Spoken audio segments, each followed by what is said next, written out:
అస్సలాము అలైకుం రహమతుల్లాహి బర్కాతుహు. క్రైస్తవ సోదరుడు, క్రైస్తవ ప్రచారకుడు ప్రవీణ్ పగడాల గారు మృతి చెందిన దానికి మా ముస్లిం సమాజం తరఫున వారికి వాళ్ళ కుటుంబానికి ప్రగాఢ సానుభూతి తెలియజేస్తున్నాం. అదేవిధంగా ప్రవీణ్ పగడాల గారి ఆత్మకు శాంతి చేకూర్చాలని చెప్పి ఈరోజు మనం ఇఫ్తియార్ తర్వాత అతని కోసం కూడా దువా చేయడం జరిగింది. గతంలో అతను కొన్ని అనుచిత వ్యాఖ్యలు మొహమ్మద్ ప్రవక్త గురించి చేసినప్పుడు అతనికి మందలిస్తూ క్షమాపణ కోరుతూ వీడియో పెట్టమని చెప్పి మేము కొన్ని వీడియోలు చేయడం జరిగింది. మనం పెట్టిన వీడియోలకు స్పందిస్తూ అతను క్షమాపణ కోరిన తర్వాత ఇస్లాం ధర్మాన్ని అనుసరించే మేమందరం కూడా అతనికి క్షమించి అతని గురించి మేము పట్టించుకోవడం వదిలేసినాం.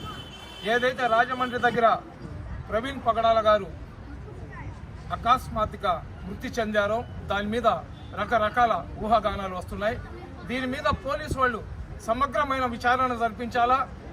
ఒక మంచి వ్యక్తిని ఎవరైతే చంపేసి ఉంటే వాళ్ళ మీద కఠినమైన చర్యలు తీసుకోవాలా.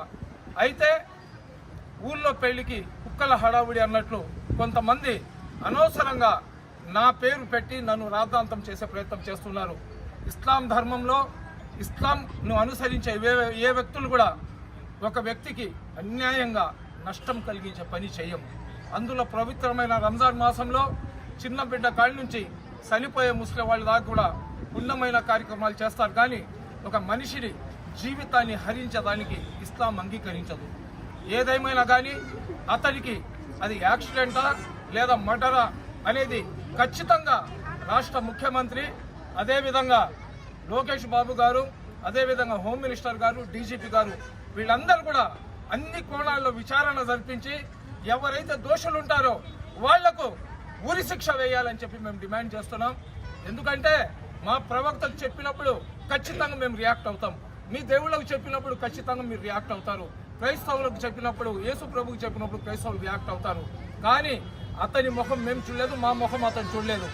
ఏదైతే అతని వీడియోస్లో డెబిట్స్లో మొహమ్మద్ ప్రవక్త గురించి చేసిన అనుచిత వ్యాఖ్యలు ఏదైతే ఉన్నాయో దాన్ని ఖండించే సందర్భంగా అతని మీద మేము చాలా కఠినంగా అయితే మాట్లాడిన మాట వాస్తవమే. ఖచ్చితంగా అతను క్షమాపణ కోరిన తర్వాత అతనికి మేము క్షమించేసి అతని జోలికి మేము వెళ్లకుండా మా పనులు మేము చేసుకుంటున్నాం. నేను యావత్ క్రైస్తవ సోదరులకు చెప్తున్నాను, ఎవరో రెచ్చగొట్టి ఏదో చెప్తే అనవసరంగా మీరు కేసును పక్కదావ పట్టించేటట్లు రకరకాలుగా మీరు తెలిసి తెలియని పనులు కానీ చేసుకుంటే అసలైన దోషులు తప్పించుకొని దర్జాగా తిరిగే పరిస్థితి వస్తుంది. కాబట్టి దయచేసి మీ దగ్గర ఆధారాలు లేకుండా అనవసరమైన కామెంట్లు చేయబాకండి.